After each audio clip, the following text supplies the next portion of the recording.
मंत्री अमित शाह ने कहा है, कांग्रेस पर निशाना साधा है।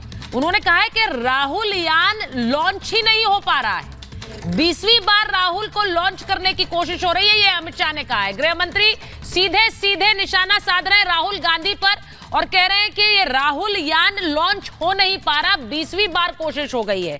अब वरुण पुरोहित जी, मैं बहुत गंभीरता से, वो तो तंज कस रहे हैं, मैं बहुत गंभीरता से आपसे पूछ रही हूं कि क्या इस चुनाव में जो कांग्रेस का हश्र 24 में होगा, मुझे नहीं पता कितनी सीटें कांग्रेस लेकर आती है, लेकिन क्या इसके बाद राहुल गांधी का राजनीतिक भविष्य तय हो जाएगा या उसके बाद भी आगे आपको लग रहा है संभावनाएं हैं?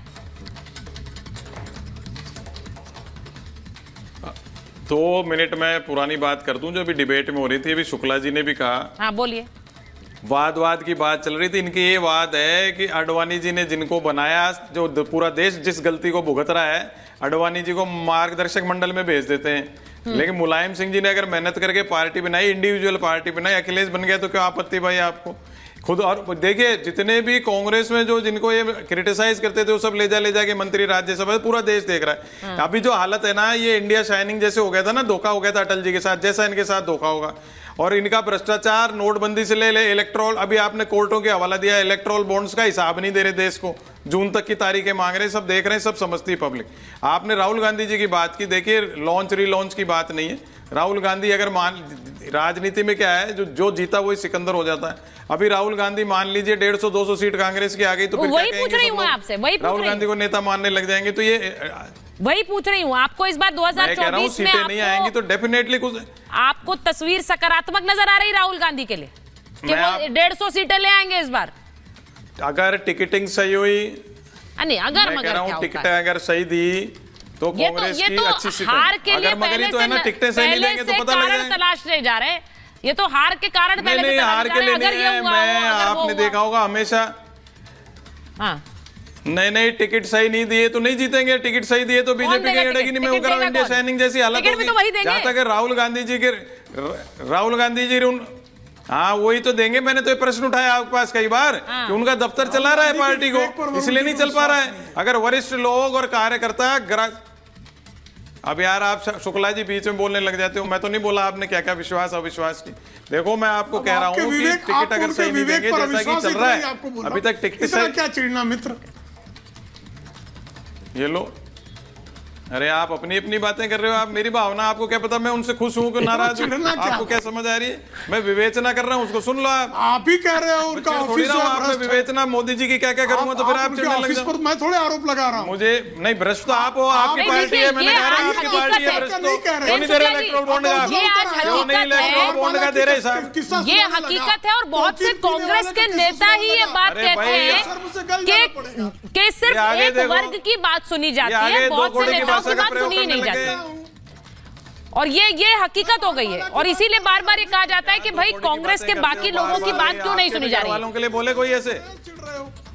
मुझे लगता है कि इन सब बातों में क्योंकि राहुल गांधी पर एक तंज कस दिया, लेकिन जो इम्पोर्टेंट बात है डिबेट की वो पीछे रह गई। अरे यार अपने घर वालों को बोलो, अपनी माँ को बोलो, अपनी बहन को बोलो, दूसरे के लिए क्या बोलते हो टीवी? अरे अपने घर वालों को बोलो यार। आप में आचरण नहीं है, आपके पास में आचरण है नहीं, कुछ समझते हो नहीं, क्या बोलते हो टीवी में बैठ करके? बोलने का ढंग नहीं है आपको। मैं आप दोनों से अनुरोध कर रही हूँ ऐसे इस तरह से व्यक्तिगत क्या दो घोड़े की भाषा करते हो टीवी पे? बात करने का ढंग नहीं है टीवी के ऊपर। क्या बोलते हो? ठीक है, ये भाषा नहीं, ये भाषा नहीं, किसके लिए? वरुण जी, प्रेम जी, आप भाषा नहीं प्लीज।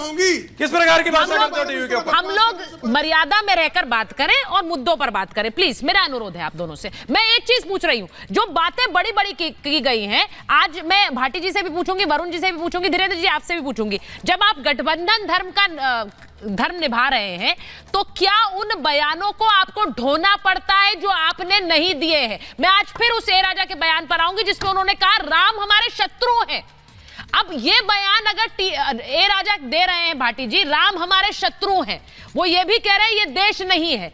आप मोदी विरोध में क्यों कह रहे हैं आप इस तरह के बयान? क्योंकि नरेंद्र मोदी दक्षिण भ्रमण कर रहे हैं, वो दक्षिण के राज्यों में जा रहे हैं और पिछले 1 महीने से हम ये देख रहे हैं। और ऐसा नहीं है कि वो पहले नहीं गए, लेकिन क्या उन्हें लग रहा है कि दक्षिण में भी सीट निकाल लेंगे नरेंद्र मोदी? तो ये बयान देने की जरूरत है। नहीं, ये सवाल धीरेन्द्र जी ने भी उठाया था कि सब मोदी का विरोध कर रहे हैं, सब मोदी को घेर रहे हैं, सब मोदी के खिलाफ बोलते हैं। इस देश में एक वो होता है द्विज कहते हैं हिंदू धर्म में, द्विज जातियां, उनका जन्म 2 बार होता है। एक बार तो माँ के पेट से पैदा होता है, फिर जब उनका उपनयन संस्कार किया जाता है, उन्हें जनेऊ धारण कराया जाता है, दोबारा जन्म उनका माना जाता है। मुझे लगता है भारतीय जनता पार्टी और एनडीए के सारे लोगों का दोबारा जन्म 2014 में हुआ। इनकी असली आयु कुछ भी हो, लेकिन इनकी जो बौद्धिक आयु है, इनके दिमाग की जो आयु है वो 9.5 वर्ष है केवल। इन्हें 2014 से पहले को कुछ भी पता नहीं है। जब 77 के चुनाव हुए थे तो सारा फोकस इंदिरा गांधी के खिलाफ था, सारी पार्टी इंदिरा गांधी के खिलाफ बोल रही थी। जब 89 में चुनाव हुआ था तो सब राजीव गांधी के खिलाफ बोल रहे थे। जब आप 2014 में आए हैं तो आप भी मनमोहन सिंह के खिलाफ ही बोल के आए थे। मनमोहन सिंह के खिलाफ तरह तरह के चुटकुले बना रखे थे बीजेपी के लोगों ने, आरएसएस के लोगों ने। भैया लोकतंत्र में चुनाव वर्तमान शासक के खिलाफ ही होता है, आलोचना शासक की जाती है। इतना एक फंडामेंटल बात जो आप समझ नहीं पाते, मौलिक बात, पता नहीं क्या क्या डायलॉग मारते रहते हो। मोदी को घेर रहे हैं, मोदी को घेर रहे हैं, और किसको घेर रहे हैं? रामलाल को घेर रहे हैं। नहीं, सवाल यही है जो ए राजा ने कहा वो नरेंद्र मोदी के खिलाफ नहीं है। दूसरी बात, उन्होंने देश पर टिप्पणी की, उन्होंने कहा ये दूसरी देश बात नहीं है, हम जो लोग आप सिर्फ अलग-अलग ए राजा या अभी शत्रुघ्न सिन्हा जी का बात कर रहे हैं, राम को शत्रु कहना, ये मोदी पे तो कमेंट नहीं है। किसी भी धर्म के खिलाफ, किसी भी धर्म स्थल के खिलाफ इस तरह की टिप्पणी नहीं करनी चाहिए कि वो अपवित्र जगह है। हर धर्म का आदर करना चाहिए।